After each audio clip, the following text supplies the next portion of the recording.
Thank you very much. First of all, I'd like to point out that I'm in no way the counterpart of His Excellency. I'm just the representative of the German government here. But I feel very honored. It's a teamwork. It's a teamwork. So, first of all, thank you very much to the Academy for Cultural Diplomacy, Mark Donfried, for organizing this event. My thank also goes, of course, to Member of Parliament, Mr. Müller-Rosentritt, for hosting us or allowing us to use this facility. And I'm honored to be able to listen to the Minister for Information, Culture and Tourism, Mr. Muammar Al-Eriani. Shukran jazilan. So there's a lot to say about German-Yemeni relations, about our engagement. I'll try to keep it as short as possible.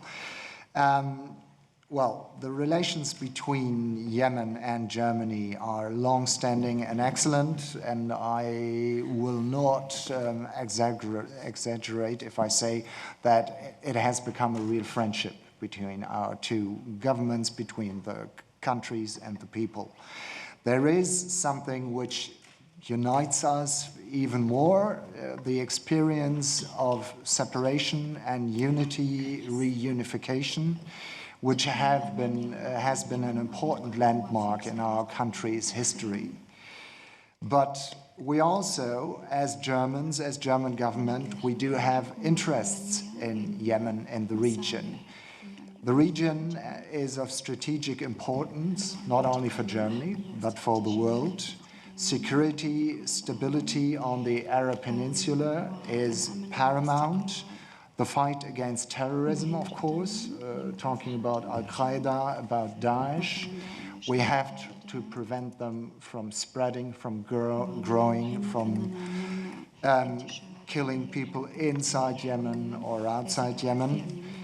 And last but not least, freedom of international shipping is an issue for the world economy and especially for Germany as one of the main exporters. We have, with the Red Sea, the Bab el-Mandeb, but also the Indian Ocean, we have major international shipping routes going along the Yemeni coast. And it is important that shipping on these routes can flow without being attacked, without being hindered.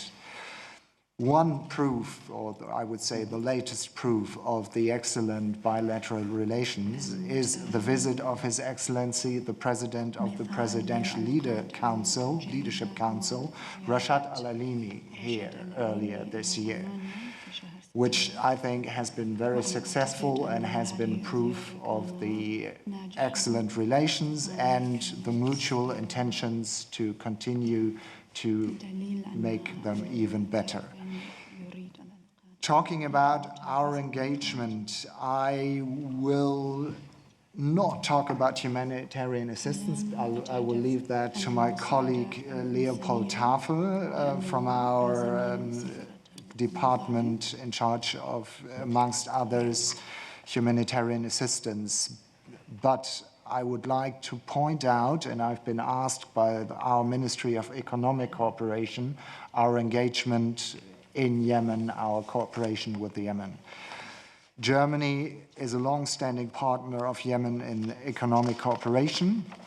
The GIZ is active in the country since decennia, and up till today, even during the conflict, more than 100 people, staff, local staff, are working within Yemen to support Yemenis to run projects. Over the last 10 years, more than 900 million euros have been allocated to Yemen. This year alone, 187 million euros. And our government intends to continue this cooperation, this support. The activities of the Ministry of Economic Cooperation is mainly in the field of water and education. And I would like to point out that we are active in all parts of the country, north and south. Our approach is whole of Yemen. We are there to serve, to help the people, regardless under who's governing, who's controlling the area. In addition to the focus on water and education, there's a number of other issues: economic development, job creation, food security, strengthening of civil society, women empowerment, peace, and good governance. For all this, of course, security and access are key.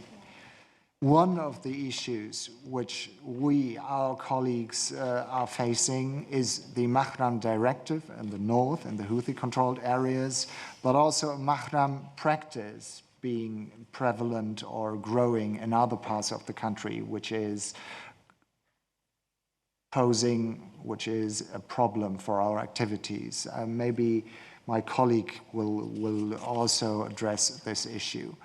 Then we are also quite concerned by the decaying oil tanker FSO Safer, which is moored off Hodeida on the coast, with more than 1 million barrels of crude oil, which can basically sink, break, or explode any time. That's why we have partnered with other countries, with like-minded, and we have up till now contributed a total of more than $10 million for the emptying of that FSO Safer and transfer of the oil into another first tanker, and then for a secure solution to this problem. Germany has also, of course, been engaged for a political solution of the current conflict. We've done that since the very beginning. We have been supporting the UN Special Envoy. We are in close contact, of course, also with the current Special Envoy, Mr. Hans Grundberg. We have been supporting a number of Track 2 initiatives which allow representatives of the different Yemeni parties, political parties, but also of civil society, to meet and to discuss issues in insecurity and to try to find solution, but also to stay in dialogue. And that's quite important, because during a conflict, often communication stops, and where communication stops, distrust and misunderstanding grows, and we have to prevent that. And we've been partnering in doing this also with other like-minded countries. First of all, Sweden, I would like to name. We have been working through numerous organizations, one of it being the Berkhoff Foundation. We believe in dialogue, and we are talking with all relevant actors, including the Houthis. While we are not recognizing them as having any legitimacy, it's important to include them in dialogue and to confront them with what we think, what we expect them to do. Currently, we are facing a key moment for ending the conflict. After 6 months of truce, unfortunately, there has been no agreement yet on an extension, a renewal of the truce, and a start of a political process. However, these 6 months of truce have provided considerable benefit also for the population. There has been a 60% decline in casualties. Well, we all agree that 100% would be the goal, but I have to say, nevertheless, this is positive. We've seen growing fuel imports to the Houthi-controlled areas, which benefit also the population, which benefit the hospitals and other facilities. We've seen that more than 20,000 Yemenis living within Houthi-controlled areas have been able to travel abroad for urgent medical treatment to see their relatives after many, many years.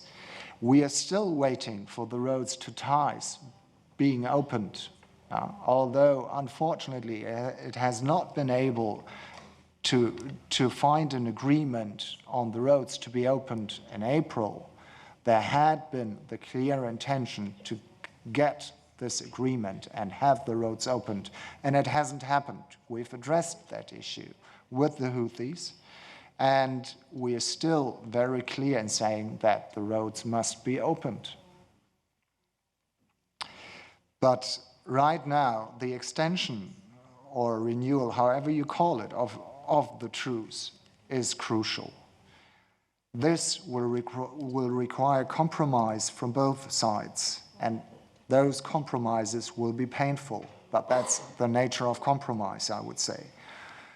So we are continuing to support the Special Envoy and his office and talking with all parties and relevant actors to enable an extension of the truce, a longer-term extension of the truce, and a start of political dialogue and hopefully the start of a transition period which will give stability to people and will allow for political solutions to be found. Now, let me see, what have I addressed? Yes, while we are hoping and trying our best to this aim, we will continue to support Yemen in all fields. Also, when we hopefully will see a transition period, our support will not stop there. We will continue to support the United Nations, the Special Envoy. We will continue our Track 2 activities. At the same time, we are very concerned by human rights violations, which unfortunately happen in all, not all, but almost all parts of the country. And we think it's paramount that these allegations of human rights investigations are being investigated independently by international experts. We are also concerned by the lack of religious freedom, the rights of Baha'i being disrespected, the rights of Jews being disrespected. And we've been, and we are in discussion, and we are addressing this issue also with the Houthis, because we are concerned by the practice in their areas under their control. So, but I don't want to end on a negative note. I think that the fact that we've seen a 6-month truce, which has expired but still is quite holding. Fortunately, I don't want to say that there are no violations, but the level of violence is still as it was during the truce. So this gives me hope that both parties are still dedicated to come to an agreement, to an extension of the truce. And this is also our call to the Yemeni government, but to all Yemenis, to do everything possible to extend the truce. Thank you very much.